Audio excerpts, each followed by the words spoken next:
All right, welcome back to Seriously Caffeinated.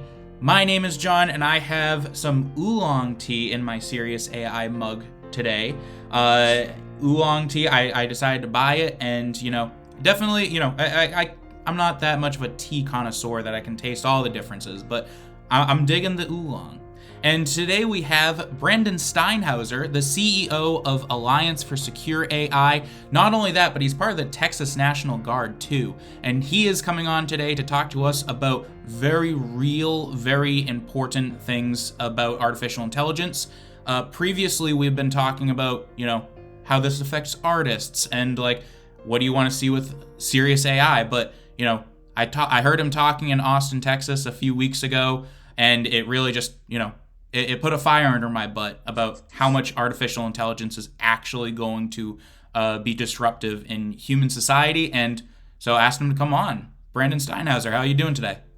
I'm doing great, John. Great to be with you. And I'm just drinking good old-fashioned black coffee, as dark as I can make it. I gave up coffee for 2026, so I miss it, but I still try to get my caffeine intake. But yeah, I do miss it. So tell it I said hello. Will do. Excellent. So fantastic. So Brandon, I usually, we've worked together. I usually just called him Steinhauser. How do you want to be referred to on this podcast? That's fine. Yeah, any name will work as long as it's a nice one. All right, B Stein. How about that? Just kidding. I'll do Steinhauser. That works. Okay, cool. So, thanks for coming on. I want to have a nice long discussion about artificial intelligence. You're coming at it from a legislative, lawmaking sense where, we're talking about how does AI actually come into American society and what we should do to prepare and prevent some things. I'm coming at it from more of an artistic lens, film festivals, Comic-Cons, those kind of things. So I don't want to talk too much. I want to hear mostly from you, but why don't you give us an overview about, what it is that you do on a more detailed level, your personal connection with AI, and how have you been using AI or avoiding it, and all those different things. So just give me a broad overview. Yeah, no, it's great to be with you to talk about this. I think, for me, AI has been something that I've always just kind of been generally interested in, but did not pay a lot of attention to until about maybe 3 years ago. Mostly, obviously, with the rise of ChatGPT, and then also just reading books about the subject and reading books about technology in general and kind of where we might be headed. So if you kind of read, scientists and futurists and people like that who talk about these sorts of things, they were talking about, potentially in the 2020s or 2030s that we would have really huge exponential growth in technology, especially robotics and AI. And I know a lot of people have been talking about that for some time. So sometimes it's hard to convince people that, hey, we may actually be here at the beginning of this exponential growth curve. But I think that we are, and we can get into some of that. But my background is in strategic communications, public relations, public affairs. I've done a lot of work over the last 2 decades with nonprofits and with political campaigns, developing a message and trying to figure out how to communicate well to different audiences, and then pursuing public policies that I support on a whole host of issues, whether it's, taxes and spending or education or criminal justice reform, or in this case, AI. And so I got the opportunity a couple of years ago to kind of just get more involved in this space. I had a friend who worked at the Pentagon, actually, in the first Trump administration, and he helped set up the AI policy and strategy desk at the Pentagon for General Jack Shanahan, whose boss was, of course, Secretary Mattis. And so my friend Mark is the one that kind of brought me into the space professionally. He wanted some help with connecting to folks on the Hill in DC, but also developing strategic communications on AI. So Mark was really the one that convinced me that this was a big issue that was coming really soon. And he kind of pulled me into the space to help with his company and with a nonprofit that he and some folks had started. And then kind of one conversation led to another. And a lot of folks who are working in this world said, hey, we really want you to do more. We want to see you maybe focus more on communications in particular. And so through some support and encouragement, we got the help to set up an organization called the Alliance for Secure AI, and we launched it publicly in June of 2025. But it took some time before that to kind of get our ducks in a row and file the paperwork and all of that stuff. But it's been great. We've had a big impact already, I think, in the first 9 or 10 months or so of our existence. Very proud of the work that we've done and the team that we've built. But I think we're up against the clock here. I think we are entering that exponential growth in AI and in technology. And so we're trying to build a team to sound the alarm a little bit about all these different things and get people paying attention to this really important issue. Yeah. And one thing that most people don't fully grasp is, I feel like in the last few years, that's, when people started using ChatGPT and, Google Gemini and all those other AI models. But, AI has been around for a while. Like, it's not like a very brand new thing. It's just more in the public sphere. Like, if you ever played a video game, like you're fighting against artificial intelligence. And so, I think definitely now that we have been finding more and more people relying on it and, going to it. I mean, high school students are using AI to write their essays for them. It's very much in the public sphere. So, super psyched that you guys are, forming, for lack of a better word, an alliance. That's probably why you call it that, for to really bring awareness to all of these things. So, tell me about your personal experience. Like, and maybe I'm outing you here or something, but like, how much do you use AI in your work, and how much do you like tend to avoid it? Is it kind of like, now that you are running an organization about AI, do you find that it's like taboo to use it in the office, or is it like encouraged, or sign it kind of in the middle? Yeah, I think our culture at the Alliance is that people are free to use AI, and we actually, our position is basically that AI should be used by people for narrow purposes, for things that help us be more efficient and more productive. It should help us do things that make us better at our jobs, and use it as a tool to support our work. And so you'll see people, including myself, use it for research and for taking notes and basic things like that. We try not to create content, especially written content, with AI. I mean, we might use it for certain things, like help with writing a memo or something internally. But the work that we put out there, the opinion pieces or the things that we're generating for public consumption, those are pretty much all generated by a human, by someone on the team. But we use AI for those basic sort of workflows that a lot of people use them for internally in white collar work. So note-taking, research, those sort of helpful things. And of course, people use it in email. Although I find that email usage, at least maybe I'm just picky about my emails and my messages, but I find it kind of not as helpful there. But some of the suggestions on how to improve your writing, maybe that's helpful. And then, of course, AI is integrated into a lot of the software that we use on the back end, right? Whether it's the web side of things or our CRM, kind of, where we kind of keep track of all of our supporters and that sort of stuff. So I think those are all great uses and appropriate uses. And again, on a personal level, I use it for fun as well, for research. I love history, and so I'm constantly thinking, I'll read a book and then I'll kind of use AI to dive deeper or challenge different things from the author. Say, okay, what are some books that contradict maybe this historian's perspective or whatever?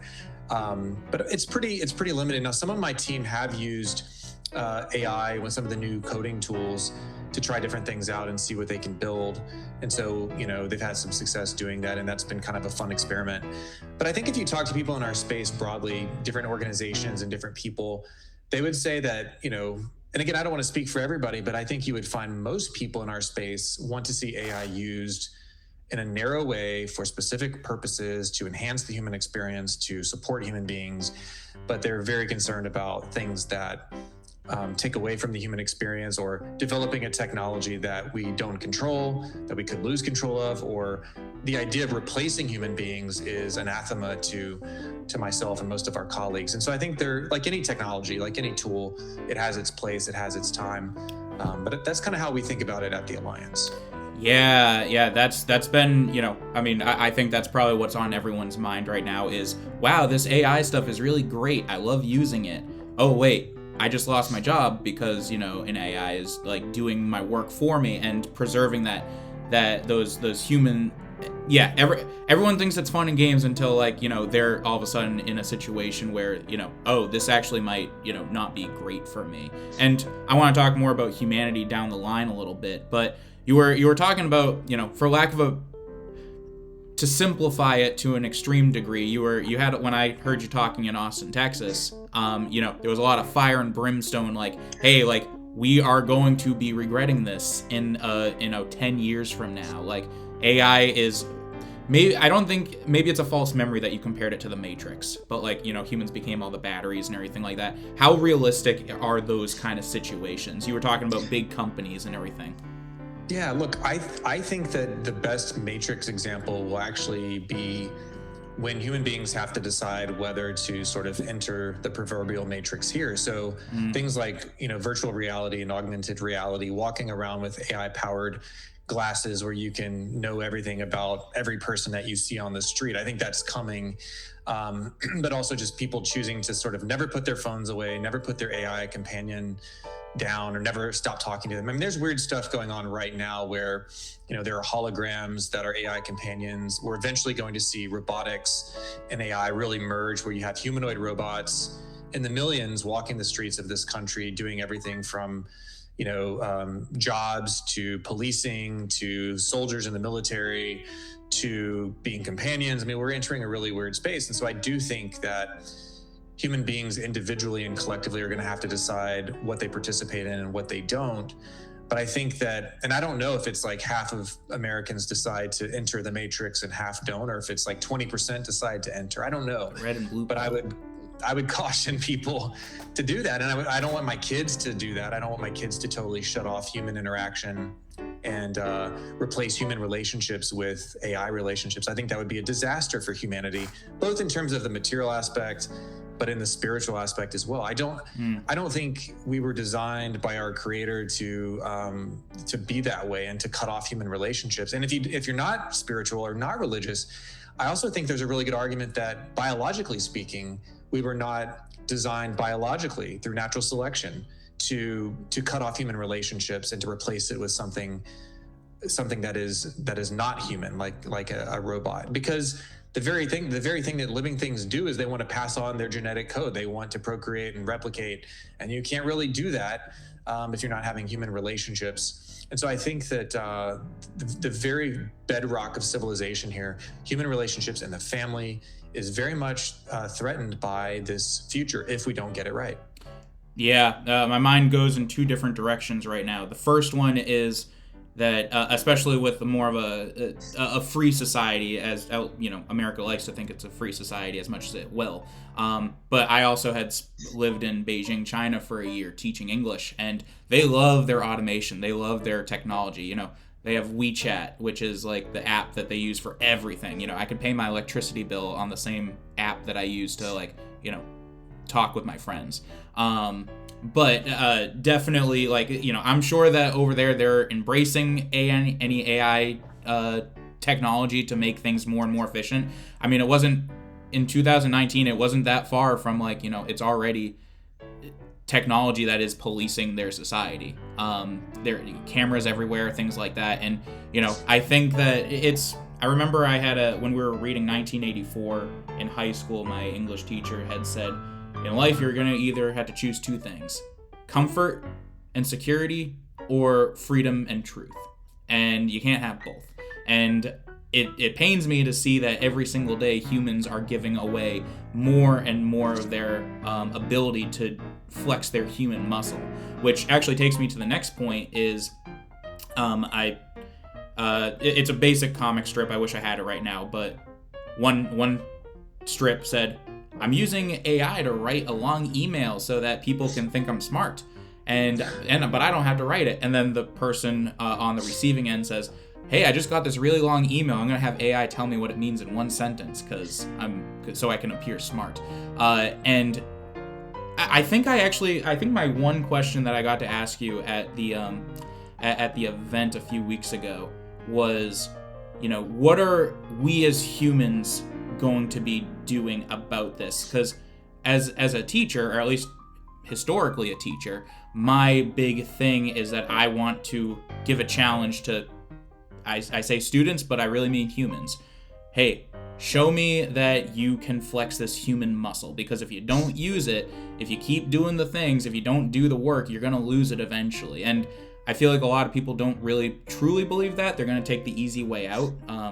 Just like how, we want to use calculators. We don't want to do the mental math. So I guess moving into the next sphere of questions for you is specifically humanity and its relationship to AI, and what do we need to do to preserve humanity? So how do you see the role of humanity evolving in a world increasingly shaped by AI, and what aspects of human experience should we be prioritizing, celebrating, and preserving? Yeah, it's a great question. And I think, when we talked, I think my short answer to you is kind of, we need to be human. We need to do human things. We need to maintain human relationships. We need to continue to read books, and create music and create art and write literature and write poetry.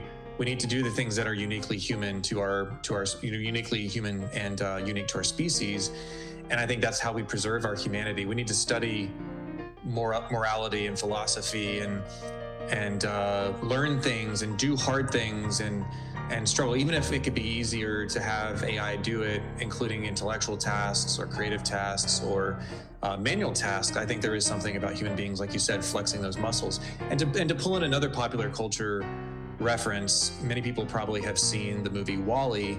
And that depicts an environment where in the future human beings are basically just taken care of by robots, and they don't have to do anything, and they just get sort of sloppy and lazy, and they're not doing anything, and they're just sitting there, getting their needs taken care of by robots, and they lose their humanity.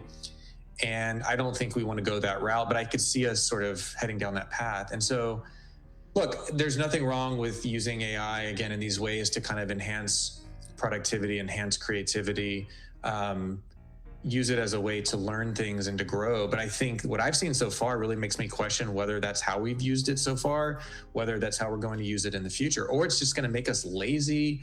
It's not clear to me that it's going to make us smarter or make us more efficient. There's some evidence already that it's actually doing the opposite. It's making our attention span worse. It's making us lazier. We're not reading the books. We're not having real conversations with each other. So I think there's some real alarm bells going off. And frankly, I think for those people who are interested in education, and whether they're teachers or former teachers or not, or they're just interested in what do I tell my kids to learn, I think we're going to have a crisis in education in this country as more and more technology is used in the classroom, more and more AI is used in the classroom. And I think that parents and teachers and school leaders need to get together and talk about this right now and figure out how to use technology in ways that is helpful, but do not just hand over everything to the computer. Do not hand over everything to AI, because yes, we're gonna end up a few years from now where we have a generation of kids that learned less than they should have, and learned less than previous generations, and is more reliant upon technology. So I'm really concerned about that. And again, it's the education aspect is part of that whole human view, that the view of the whole person, the soul, the mind, the body. I think all those things go hand in hand. And I'm very concerned about all of that. And again, I think we have a choice to make. We have a choice as a society on what to do here. And I think we have to think about making the right decisions. Yeah, definitely. As someone who has worked in the school system before, I can definitely see the effects of that. Very easy way to catch a student using AI is, I just say, hey, what's this word mean? And once they don't know what a word means that they use, that's when you're able to catch them. A lot of students can get away with it. I'm sure that a lot of papers went under my nose. That I'm like, yep, like you knew everything here. And I think that's the issue, is that when the AI does things that we do not understand, and that is not taking a learning opportunity to grow and become better as a human. Instead, we are giving that away to an AI because it's easy. Now, as far as how do we reform education, well, I would love everything to just stop, and then I could be like, all right, I know exactly how this should go now. But it's just so bureaucratic, and we don't have to get into the whole education sphere of things. But the last year I was teaching, which was 2024. I left in 2024. And a big thing that I know that a lot of schools have done since then is ban phones completely in schools, Which, yeah, that is a good step, I suppose, but I think it's mostly just to appease the students focusing and the teachers like feeling like they're not telling kids to put away their earbuds and their phones all day, but also that, um, I think we're also missing a huge opportunity, like for as a early late millennial, or no early. I'm on the younger end. I feel like I've learned how to use AI and technology pretty maturely. I feel like I know how to use it well. I know what to look out for. I know what to avoid doing with it. And I know for sure that anything that I put out into the public sphere, I need to understand it just as well as the AI did. And I feel like we're losing a huge opportunity to have these lessons with kids. Like I was always a big fan of like the phone license system. Like you get a license if you have like been doing good in school, then you can use your phone. And by saying no phones, no AI, anything, I feel like we're missing an opportunity. And kids are going to grow up alongside AI without it being integrated between them. But anyway, that's the education stuff of things.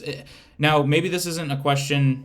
I mean, you are much more about the AI actuality of things and, what it's doing. But as far as humanity is concerned, what is something that we can do to inspire people to flex that human muscle more when it's so clear that it is easier to use an AI? Like, should we just, like you said, reading a book? Should we avoid should we deliberately put away, like, this is human time and that's AI time? Like, how do you think that we inspire people to not give away their power? Yeah, I think there's different ways to do it, but I like the idea of saying I'm going to set aside my phone, set aside technology, and go do something different, whatever it is. If it's reading a book, again, painting something, trying to make music, trying to learn a language without using technology, going out and taking a walk, going for a hike, going for a run, taking the sailboat out, whatever it is, like real experiences, especially in nature, especially where you are doing things that are creative or you're doing things that only humans can do, and struggling with something hard, again, whatever that is, learning a language or trying to learn how to fix something. If you're not good at mechanical things, then putting yourself in a position to work and fail and learn, right? I think the struggle is how you learn, that experience of trying to figure something out and developing persistence and grit and overcoming obstacles. I mean, the social science is clear on that's actually really important for human beings. So if things are too easy, we will lose the ability to do things for ourselves. We'll be too reliant upon technology. And so I'm not saying you have to never use it or you have to be a complete Luddite. I mean, some people are, and that's okay, and that's what they choose. But I think, it's about setting aside time to be analog instead of digital. And I think people will find that they enjoy that, and it'll keep us grounded in our humanity. And I think it's important for children to start their lives out that way. I think, really there's no good reason for a child to spend much time on screens in the first 10 to 12 years of their life. And, on social media in particular, it's pretty well documented. It's in fact very harmful to them, especially young girls, the preteen girls who are using social media. And so why do that? Why not just delay that and wait? And then when they are, teenagers, young adults, now start to integrate more and more technology to their benefit. But again, I think it's important that they have that time to just be kids and grow up in the way that we grew up, where you rode your bike around town or went out and kicked the soccer ball around or played basketball or did whatever you enjoyed doing outside in nature. I think with friends, with real humans, I think those are the kinds of things we need to do. But look, I think this technology is not going away. I think we have to put guardrails on it. We have to make sure we don't lose control of it. But there are plenty of ways where if we get it right, it can go well. I just think now we're on a path where it is likely to not go well on the current path. Yeah, and you're definitely echoing what a lot of my other guests have talked about, which is, well, I mean, a lot of people have compared AI to, previous technologies in which we had to, and I feel like I'm kind of narrowing down what is the definition of humanity, which is, I feel like a big thing that keeps coming back is adaptability, especially with incoming technology. Whether it's puppeteering in film being replaced by CGI, whether it's the hoe being replaced with a tractor, like whatever it is, like humans are going to have to adapt to things.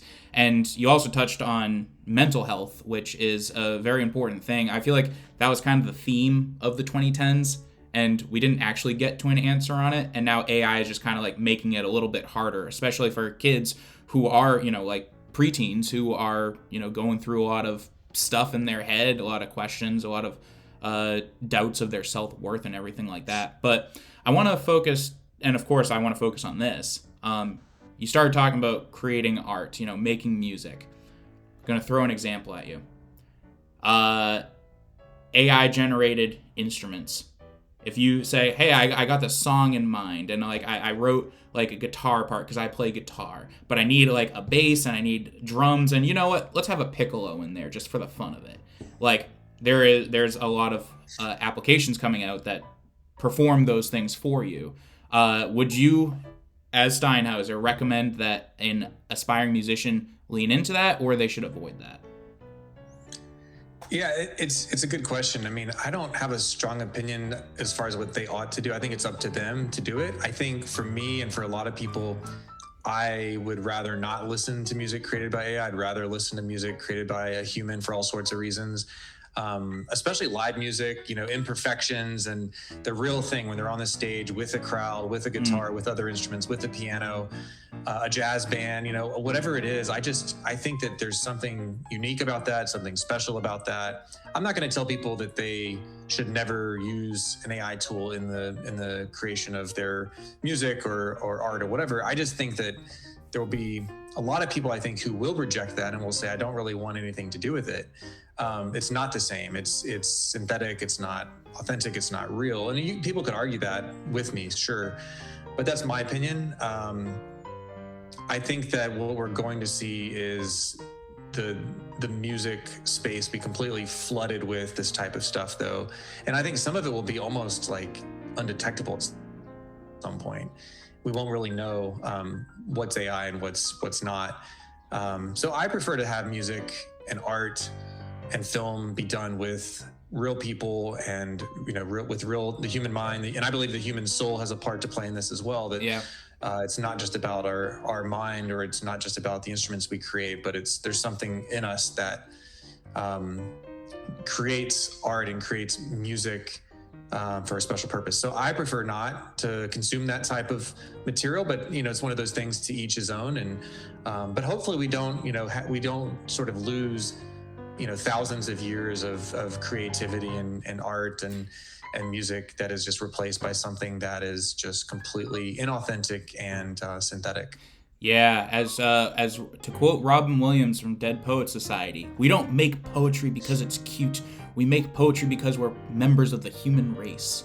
And yeah, it's I guess I wanted to see if you had a specific like yes or no answer to that, because there are a lot of art communities right now who are very adamantly taking steps against it. Like San Diego Comic-Con, biggest Comic-Con. I mean, I don't know if you cosplay. I'm joking, I don't think you do. But, there are a lot of cosplay artists, people dressing up as like, Japanese anime characters, along with, other famous cartoon superheroes and everything like that. But they have come out and said, no AI will be allowed at this convention. And they were pretty harsh about it. Like, lifetime bans if you are caught bringing any AI generated content with you to this Comic-Con. So, some artist groups are really taking a hard stand on that. And it makes sense, like art is probably one of the most human things that we can do. Like we can, I don't think a lot of people bat their eyes when we ask AI to do math for us, or to like, I think writing is kind of that middle ground, because writing is more of an art form than something like mathematics, but it's still, there are some things, you're just summarizing or anything like that. But yeah, the arts, they are absolutely taking a stance against that. Is that something, do you think that we should be nervous here before I ask the question? A few months ago, I was writing a script for Frankenstein, for specifically Wildcard Frankenstein, which is one of our theater shows. And I was using YouTube to get some mood music, as I usually do. And I found this, hour-long playlist of some like really cool dark academia music that was really good for writing something like Frankenstein. And I spent like a week writing this script, and then I said, you know what, this music is actually pretty good. And I look, and AI generated, and I'm like, oh no. So I was actually hoodwinked into believing that was, or I didn't even go into it thinking that way. So like, also detecting those things. I'm not sure if you have a lot of experience in detecting AI generated content or not. Like, how do you usually like identify that? No, it's tough. I do, and a lot of it is in my news consumption, and so I follow international events closely. I follow the news probably too closely, but I'm constantly on alert when I see people post videos or photos of things supposedly that have happened, especially with wars going on around the world, like in Ukraine and Russia, or the Iran conflict right now. You can expect that there's a lot of propaganda out there. You can expect that there's a lot of fake videos that are out there, or real videos that claim to be from Iran, but maybe are actually 10 years old from somewhere else in the Middle East, for example, right? Mm-hmm. There's been a lot of that. And so, it's hard to decipher and it's hard to cut through it. I think I've told people, you really have to decide who you trust, and you really have to find commentators and journalists that have earned your trust, that you can say, okay, I at least know this person's telling me the truth as they see it, or at least I know they're not making things up. They're not faking things themselves. And if you can find those people who are covering events, I think that's good and that's important. But it's very hard to cut through. And I think, and I've seen lots of evidence of people just buying things hook, line, and sinker, and just not really even considering whether what they're seeing is real or not. And sometimes people don't even care, right? They'll see a video that sort of backs up their political views and they share it, mm-hmm. and they don't really care if it was real or fake. It doesn't matter. It's propaganda that supports them. So that's really dangerous, I think, for us as a society to kind of have that out there. So it's tough, but we have to be discerning, and I think it's just going to get harder as the technology improves. Yeah, and maybe this might. I mean, I wouldn't even know the answer to this, but I'm going to ask it anyway. Do you have any tips or tricks for identifying AI-generated content? Yeah, Yeah, there are some tools you can run it through. I mean, people often will ask Grok on Twitter, like, hey, is this video real or fake? But I've even seen Grok get it wrong and then correct itself later, or someone pushes Grok and says, I don't know if that's right. And then, so it's not foolproof. And there are some other tools that you can use to kind of run something through and say, was this AI generated or not?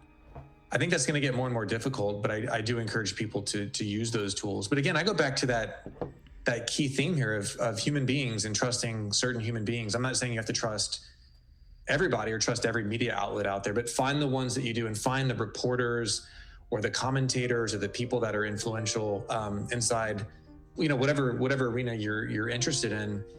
Find those folks, and if they're covering a topic and you've determined that they are trustworthy, I would say look to them. But be very wary of what you see in general online. And even if someone who you trust reposts something, they might be inadvertently posting something that's not real. Yeah. So talking about CBC for a second, we launched as a full multimedia studio a few years ago, at least, on paper. We were doing projects before that, but we started off hot. We got a lot of animation clients, a lot of film clients, a lot of music clients, and then anything that had to do with it digitally.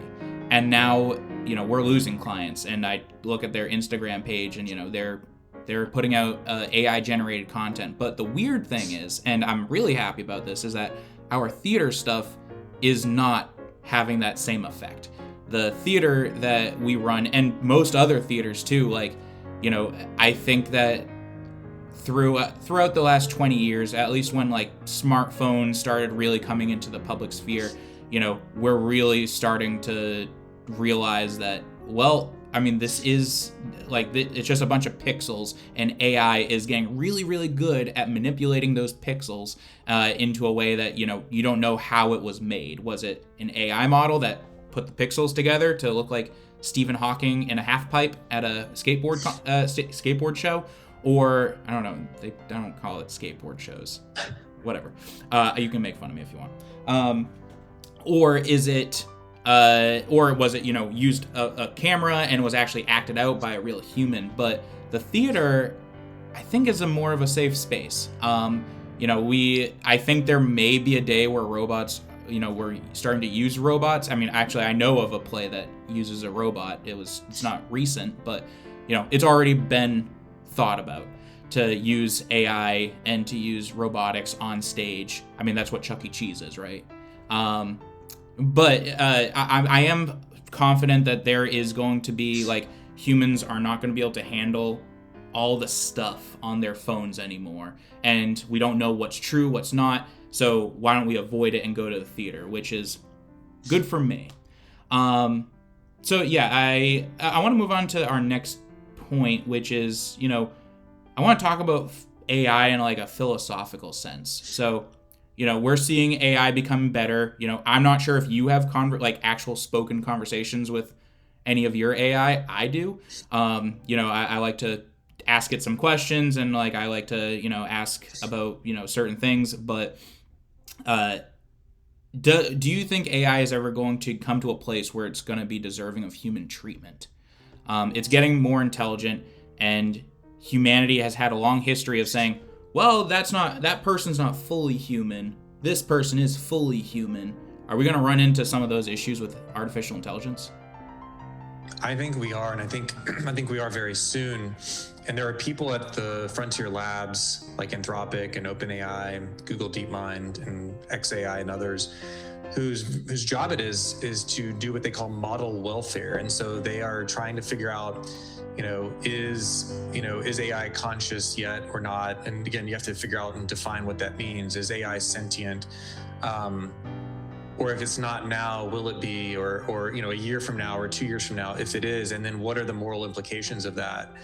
And and frankly, I've got sort of friends and colleagues on different sides of this discussion where, some are kind of like, yeah, if this is where we're headed and these capabilities improve and we have, models that are that intelligent and appear to be conscious or sentient, then they are deserving of certain rights. And then I have other friends and colleagues who are saying, no, not at all, never. And in fact, there's legislation moving through the state legislatures right now around the country that would prevent AI personhood. So there have been some bills that have been introduced in, I think, half a dozen states so far, but I expect more to come this year, where they're saying in advance of these capabilities, in our state, for example, AIs will not have rights. They will not have the right to enter contracts. They don't have the right to start a business. They will not have the right to marry a human or marry each other.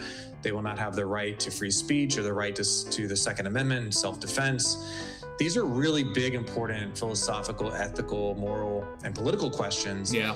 And, again, I encourage people to think through this and kind of come to their own conclusion here. I have my view on the subject, but this is the kind of, this was science fiction 5 years ago, and I think we're entering, this is actually going to be science and politics here in the next few months. In the next year or two, we're going to see people pushing for model welfare and model rights, and we're going to see people pushing against that.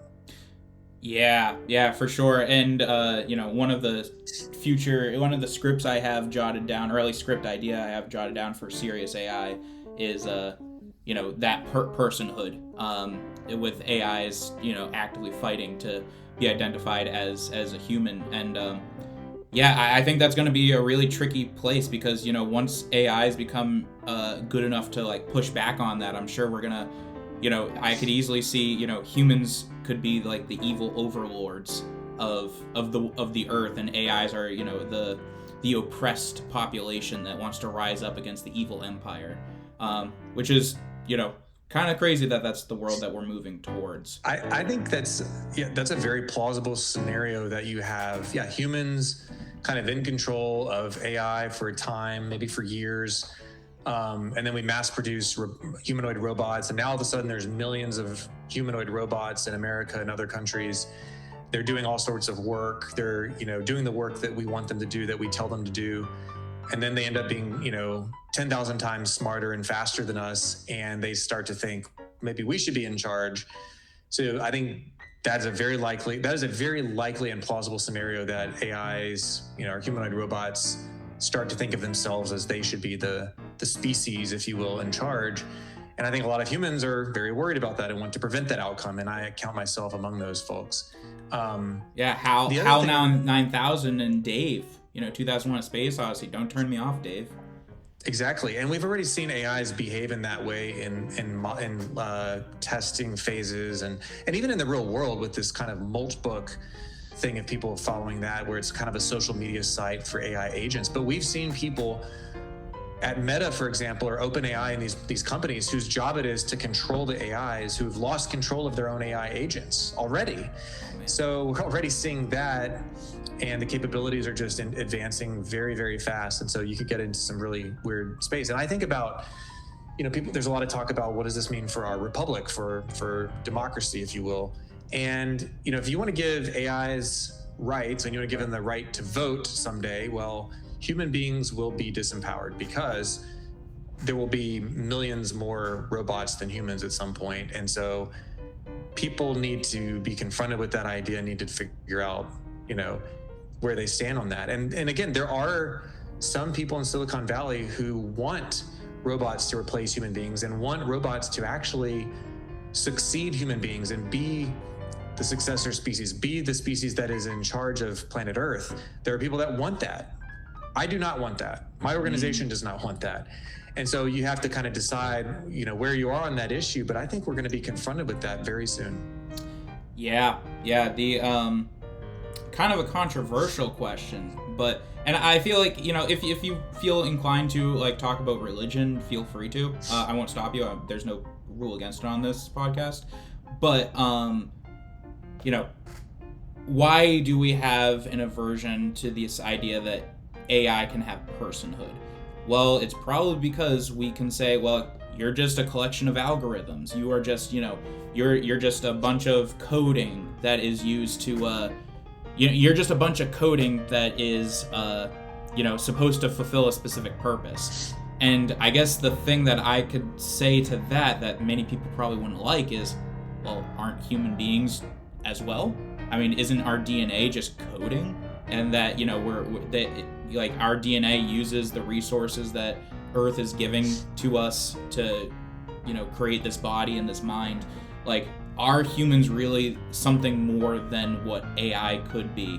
Is there, I guess this is the religious part, but is there a soul that AI can never have that humans will have? Yeah, great moral, ethical, philosophical question here. And I would say, on just a purely secular level for a minute, a non-religious answer could be, okay, let's say that you accept that argument, that robots or AI and humans are very similar in terms of their construction, in terms of, wanting to basically self-replicate and pass on their code, and that there's not that many differences, or there won't be that many differences 2 or 3 years from now. Okay, let's say if you accept that premise, there are plenty of secular people that would say, they might even accept that, and they would say, but do we want humanity to lose power? Do we want humanity to lose control and to be the second species? Or potentially worse, do we want humanity to not only lose its primacy, but potentially go extinct? Other species have gone extinct over the millions of years. Some of those, probably humans have contributed to that.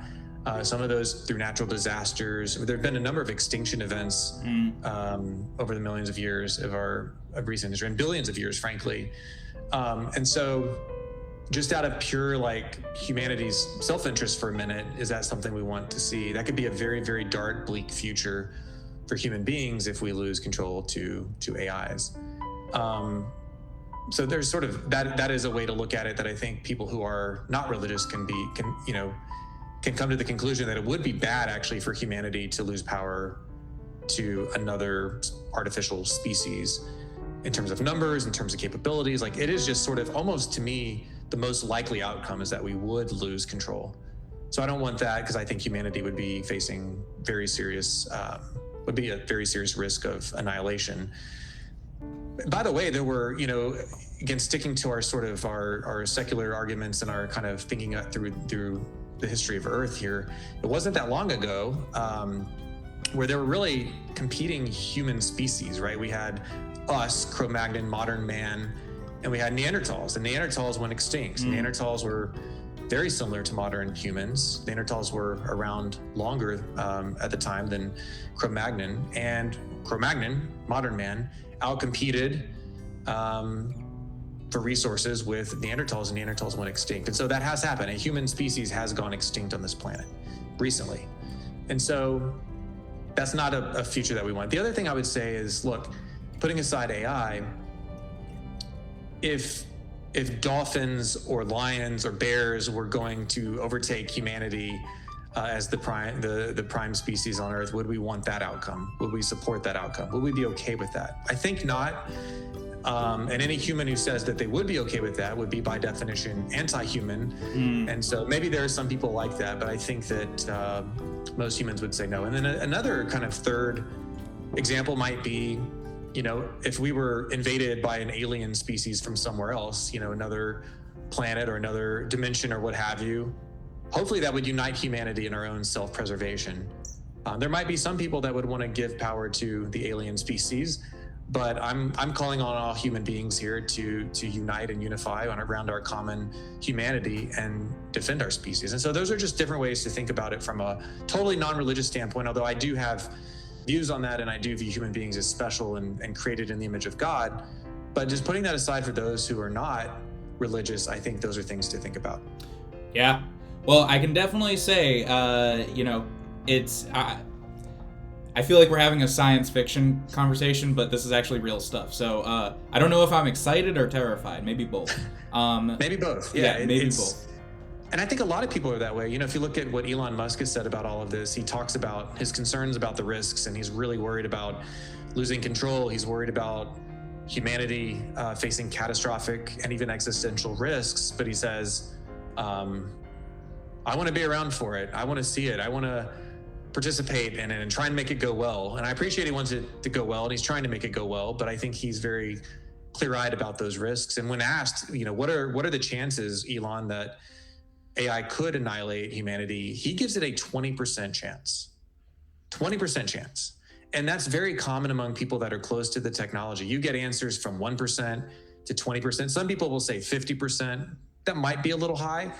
I don't know. Nobody knows for sure. But there's a lot of people who are very close to the technology who say, we're very concerned, and there's a high probability, as defined by, again, anything for me between 5 to 20, 25% is a really high probability that worries me and is a high enough risk that I want to say, let's slow down, get this right, impose safeguards. Yeah, absolutely. Yeah, and I think that the fight that you guys are doing, putting those safeguards, those railings on AI is going to be a very important thing. So you have my support. The thing that, and I'm going to switch to our final conversation point now that, we're coming up on an hour, is, from my perspective, and maybe this is the teacher, maybe this is the artist, I don't know, maybe it's everything. But for me, it's, AI is going to be happening no matter what. It's really up to human beings to be able to, what's the word I'm looking for? Claim their humanity. It's kind of like freedom, you have to, what's the quote about, the flame of freedom has to be with the blood of tyrants. I forget what the quote is, but we have to keep doing human things to continuously claim our humanity. And the thing that bringing this Sirius AI, a post-apocalyptic musical, into this is, that is why we care so much about getting this cartoon picked up. I find more and more often that kids are, they are going to AI for their therapy. They're going to AI for their work. They are it's very hard to get, as I'm not sure if your kids are teenagers yet. Are they? Not yet. Yeah, my kids are younger right now, but yeah, we're for my oldest, who's about to be 10, we're thinking about kind of those preteen years and teenage years for sure. Yeah. I don't think you don't need a teenager to know that, it's hard to convince a teenager to do the work. And it's so one of the big things that we're really trying to do with Sirius AI is to give kids something entertaining, something that's impactful, something that they enjoy watching, that while not too directly on the nose about it, has conversations about what is humanity and what is AI. How do you identify things? And we do this through a story about two AI models. One is named Sirius, as in the title. And then he's actually named after Siri, although that's kind of a dated reference at this point. And the other one's name is Hope. And it's these two AI models. Hope is very pessimistic. She's a realist. She knows that she is not human. She knows that she is a conglomeration of algorithms and that she's here for a purpose, and that her whole thing is she's very mission driven. And then but she's also kind of a Debbie Downer. She kind of represents this thing about human mental health that's like, hey, like, I'm not that psyched about where I stand in the world. I don't have a lot of self-confidence, things like that. So kids can relate to an AI model, or at least what we say is an AI model. But then Sirius, on the other hand, he is an AI that he's kind of like Pinocchio. He was born one of the last humans on the planet, who still knew how to make art, who knew about all the humanities. He built this android with an AI model for a brain, and he was told, you are human. You are my son. You are the offspring, and your job is to find the remaining humans on this planet and teach them how to be human again. And so between the two of them, Sirius and Hope, they go on this journey of trying to re-educate humans about how to make art. Like, Sirius is a big Broadway guy. He kind of like Wall-E. He loves to sing and dance and everything like that. But one of the things that we're really trying to do is that Sirius frequently has issues with, like, that's kind of it's not what's the word, the valley of the uncanny valley. There are some things he can't always do, and so we're trying to use that as an example of how humans can identify what is the extent that AI can produce art. And so I guess I bring all that up is because I guess I want to just ask you, like, do you see this being a cartoon series that kids will be needing in the near future, and how would this be able to play a role in this fight to reclaim humanity and avoid AI takeover?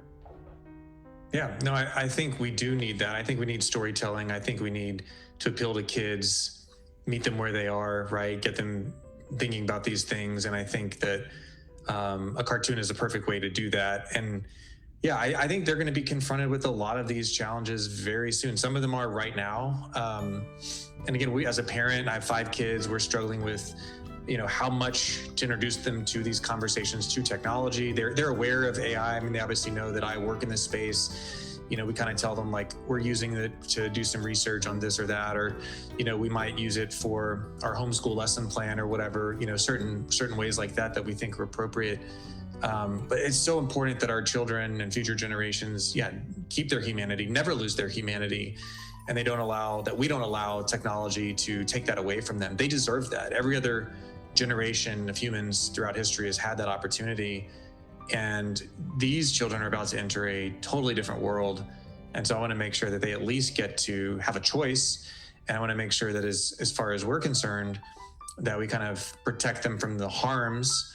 And then when they're ready for using AI in a way that can be beneficial, then that's fine. But we want to make sure that, we've kind of protected them from some of these real harms that are happening right now. But yeah, communicating to kids, reminding them about who they are and what makes human beings special and unique, and doing so in a way that uses storytelling can be very powerful. And I think it's needed now more than ever. And we just need to keep having these conversations. People need to really be aware of what's happening, what's coming in the next 2 to 3 years, and start to make some plans and start to make some decisions on how you are going to tackle those challenges yourself, and how you're going to raise your kids in this new era, an era that in some ways is, to make another literary reference, a brave new world. Yeah. Well, awesome. Well, I think that is a really good place for us to wrap up. But anything else that you wanted to touch on before we finish up? Yeah, I just appreciate the opportunity to do the show today. And for those that are interested in learning more about us, our website is secureainow.org, and we're active on all the social media channels, Secure AI Now.